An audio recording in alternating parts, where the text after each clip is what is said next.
Vida temprana y ascenso al poder.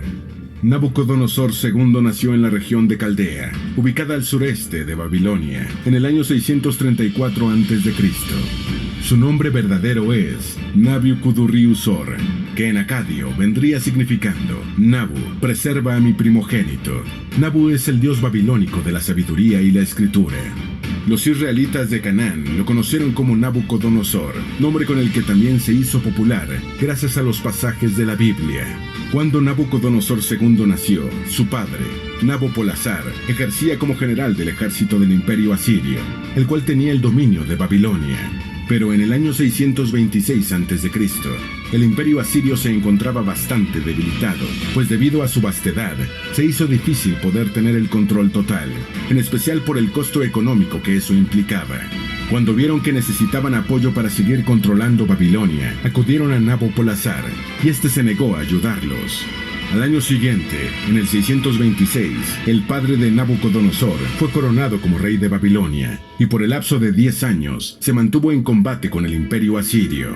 En tanto, Nabucodonosor creció recibiendo una educación en asuntos militares, alfabetización y artes, pero al ser primogénito del rey, también se le dio formación en administración del gobierno. En el 615 se forjó una alianza con Ciaxares, el rey de Meda, la cual el rey Nabopolassar terminó fortaleciendo gracias al matrimonio de Nabucodonosor con la hija o nieta de Ciaxares. Y en el 612, la coalición Babilonia-Meda se hizo del control de Nínive. Ese mismo año, el imperio asirio terminó desmoronándose gracias a la acción de esa misma coalición, aunque Ashur-uballit, el rey asirio, continuó luchando con el apoyo de Necao II, el faraón de Egipto. Nabucodonosor comenzó su carrera militar desde joven y ejerció como administrador militar en el 610 a.C. Su padre lo nombra como uno de los encargados en la restauración del templo de Marduk, el dios principal de la ciudad de Babilonia y el dios nacional del imperio babilónico. En el año 605, Nabucodonosor derrotó definitivamente al faraón Necao II en la batalla de Carquemish. Esta batalla hizo desaparecer por completo al imperio asirio de la historia y obligó a los egipcios a retirarse a sus fronteras. Nabucodonosor regresó a su ciudad como un héroe de guerra y fue coronado a finales del año 605, poco después de la muerte de su padre. Sus logros como rey del imperio babilónico. Influenciado por la anterior tradición imperial asiria, Nabucodonosor II mantuvo una política de expansión, por lo que reclamó la autorización por parte del dios babilónico, Marduk. Además de ser un táctico y estratega brillante, Nabucodonosor también tenía un gran talento como diplomático internacional. El nuevo imperio babilónico que había iniciado Nabopolassar absorbió todas las antiguas regiones del extinto imperio asirio, y Nabucodonosor II aplastó cualquier resistencia que apareciera en el camino. Entre los años 598 y 597 a.C., marchó hacia el reino de Judá, en Canaán, y sitió su ciudad capital, Jerusalén. Luego de la destrucción de la ciudad, forzó a los ciudadanos más importantes a emigrar hacia Babilonia, en un periodo conocido para los judíos como el cautiverio babilónico. Nabucodonosor también se comprometió firmemente a reconstruir y embellecer Babilonia, después de que ésta fue liberada del dominio asirio. La ciudad terminó haciéndose famosa en todo el mundo antiguo por su opulencia y majestuosidad. Se completaron las fortificaciones iniciadas por su padre Nabopolassar y se ampliaron aún más las defensas. Se construyó un gran foso para proteger la ciudad y se alzó un nuevo muro de defensa en el exterior. Nabucodonosor también hizo que se pavimentara con piedra caliza el ceremonial camino procesional y además reconstruyó y embelleció los templos principales en honor a los dioses. Según se cuenta, Nabucodonosor lo hizo no solo para gloria propia, sino también como un acto de lealtad a los dioses. Él afirmó ser el que puso en la boca del pueblo la reverencia por los grandes dioses, y nunca ocultó el desprecio que sentía por sus predecesores, quienes habían construido palacios en lugares fuera de Babilonia. Los jardines colgantes de Babilonia. Según muchas fuentes, los jardines colgantes de Babilonia se construyeron en la ciudad para su esposa Amitis, quien sentía nostalgia por el paisaje boscoso de su tierra natal. Los jardines colgantes son una leyenda de la cual se desconoce la ubicación histórica exacta, aunque supuestamente se localizó durante las excavaciones en la punta noreste del Palacio del Sur, donde murió Alejandro Magno en el 323 a.C. Se trata de una enorme construcción de 14 salas alargadas, cada una cubierta por bóvedas que van en 2 hileras. De esa manera, las terrazas enlazadas pudieron sobresalir, y gracias al hecho de que tenían formas abovedadas, se plantaron enormes arboledas. Estos jardines son una de las 7 maravillas del mundo antiguo. Babilonia, el centro del mundo antiguo.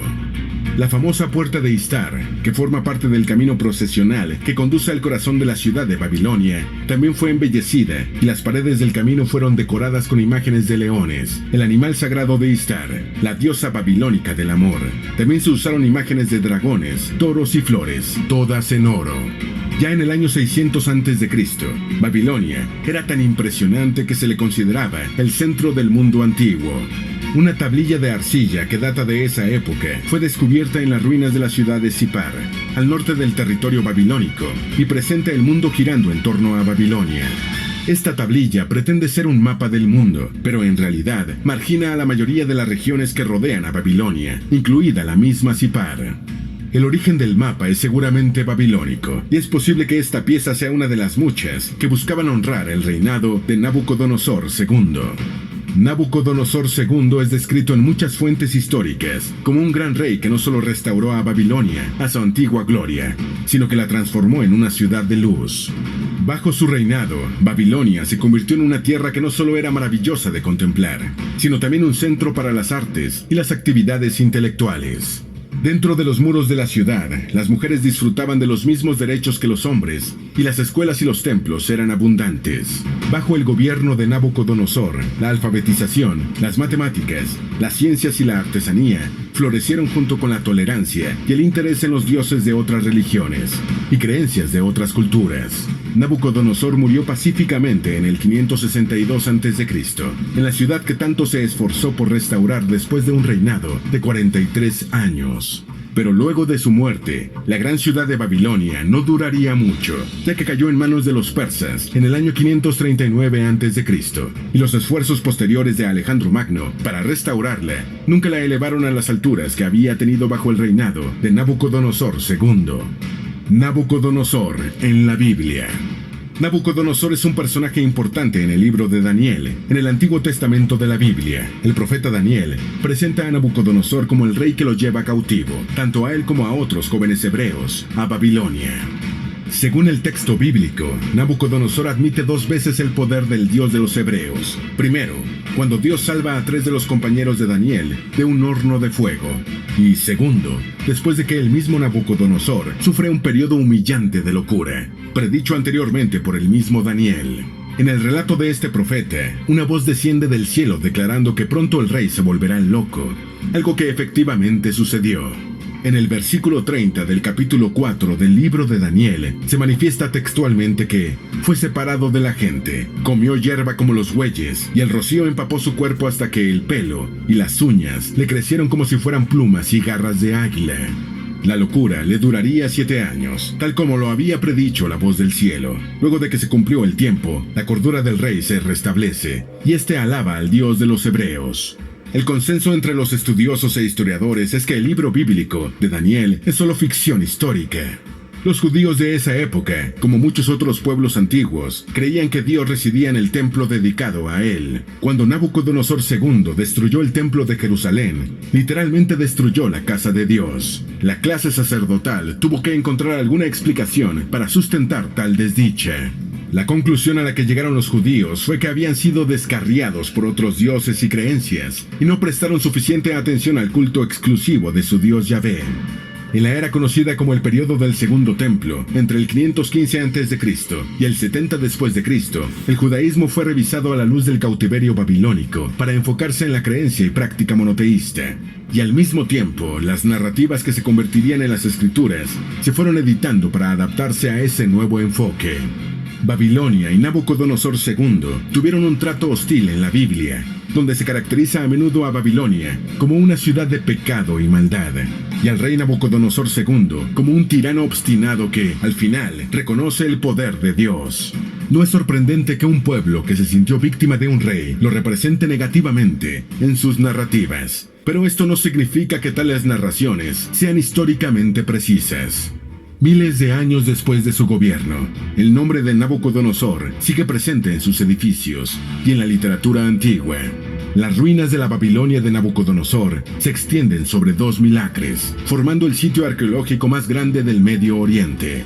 Casi todos los escritores antiguos se refieren a este monarca de Babilonia con un tono de asombro y reverencia, con excepción de los pasajes bíblicos que lo critican y lo consideran un rey cruel y caprichoso. Aún con ello, el nombre de Nabucodonosor ha logrado pasar a la historia como uno de los reyes más importantes de todos los tiempos. Esperamos que este video te haya sido útil. Si tienes algo que